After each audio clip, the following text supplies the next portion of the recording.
Yeah, going back, looking at the tape, it was same as what I thought Saturday after the game, especially in the first half, a few plays really could have changed the game. Defensively, looking at it, we did have a few misfits that have been uncharacteristic of us.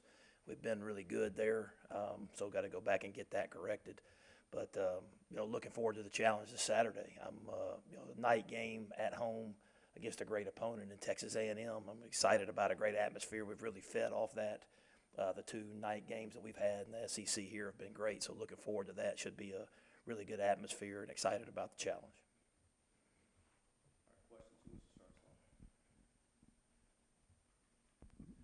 Matt, after watching the film, I mean, any revelations about the quarterback position and how you guys will approach that this week? No, it just we got two really good competitors that have very unique skill sets, and that's probably the difference. Is most people that have quarterbacks are similar. These guys have unique skill sets, and they're both competing.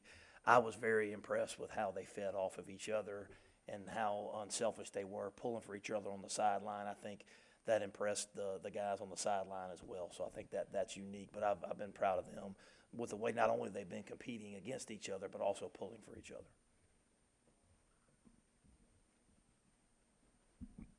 I know you talk a lot about trying to win this week, trying to get better this week. Do you tell your players anything different this week about the importance of this game, or is it kind of same as? No, let's go try to find a way to win this game, and that's the important. And obviously, you have a long-term perspective about building the program and getting to where you want, but you have to have a short-term focus and trying to find a way to win this week.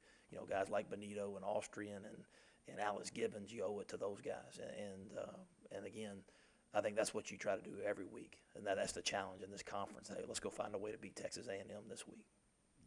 Matt, Elijah Moore is leading the team with 44 catches. The next closest guy, 9 receptions. What has to happen to get more of those receivers involved in the offense? Yeah, I think just taking advantage of some of those the deep balls and maybe taking some of the hitches underneath. We hit a couple to Drummond, and just taking some of those hitches when they're open, the open access throws, and then obviously making the plays down the field. We missed a couple of deep balls and deep opportunities that we could potentially make.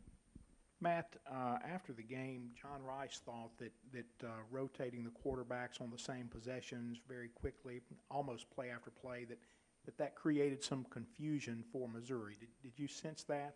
Well, I think they have to play them totally different. So I don't know if confusion is the word, but it is a whole different set of problems that a defense has to worry about. Is that something that we might see moving forward with Yeah, those based guys? on game plan, for sure. If we think it gives us the best chance to win the game, we'll do it. I don't think anything is out of the question, but it'll be based on game plan and what we feel gives us the best chance to win. When you talk about improvement, getting better each week, are you seeing strides in coverage in the secondary and limiting big plays down there? Yeah, I think there's always things that you can correct, but we are getting better. I think there were some misfits in the run game that you haven't been seeing. That's really what showed up. But I think we are continuing to get better, especially with those freshmen. And you see, Finley and Stanley in there playing as freshmen, and Prince. Those guys are continuing to get better for sure. Matt, what are the plans at D-end and linebacker with Tarikas and Jaquez having to sit out the first half? Yeah, you just got to step up. It's no different than an ankle injury or anything else. But I think the next man up. You got to step up and hopefully make it through that first half, and they'll come in fresh in the second half. Who are some of the next men up? Well, I mean, you got what you got. There is no. You don't get to pull anybody else up. You just got to. The next guy's got to step up. KD Hill's got to step up inside. You may move, Josiah or Benito to 4-eye something. I mean, you can. Those 3 D linemen are interchangeable, so I think we do have some flexibility there. Is Ryder getting closer at all, or is he still cut out? No, he'll be out for a while. Just looking forward to this weekend. What have you kind of seen from Texas A&M? What do they do well? What are you guys trying to attack with them? Defensively, that's where I spent most of my time watching. They're very, very good inside. Matabuke and Brown, they're very physical and fast twitch inside. Very good at linebacker. They're long in the secondary, really long. And then offensively, they got several good receivers. And then Mond is an experienced quarterback. He can hurt you with his legs and he can throw it. So it's a huge challenge on both sides of the ball. It seemed like we saw less rotation on the offensive line against Missouri. Where are you guys with Jalen Cunningham and just the rotation in general? Yeah, if, right now we're moving, Ben Brown into center some and Jalen into left guard as far as that rotation goes. So you could see some of that. And then Nick Broker's, playing time is going up, at left tackle as he continues to improve and get better.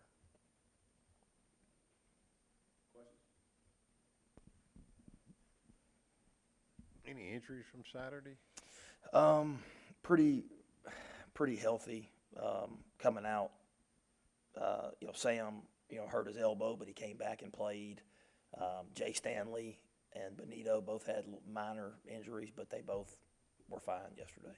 So pretty healthy coming out, with the exception of they got two guys that are sitting in the first half. That's probably the biggest issue moving forward.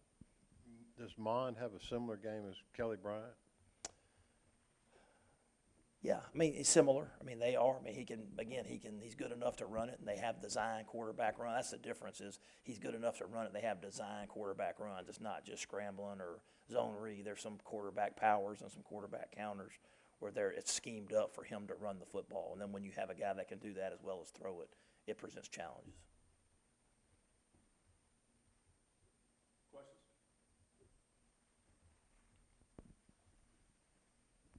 On the offensive line, Matt, how much did y'all use Ben at center in the game? It seemed like every time I looked that Eli was there. Yeah, not much.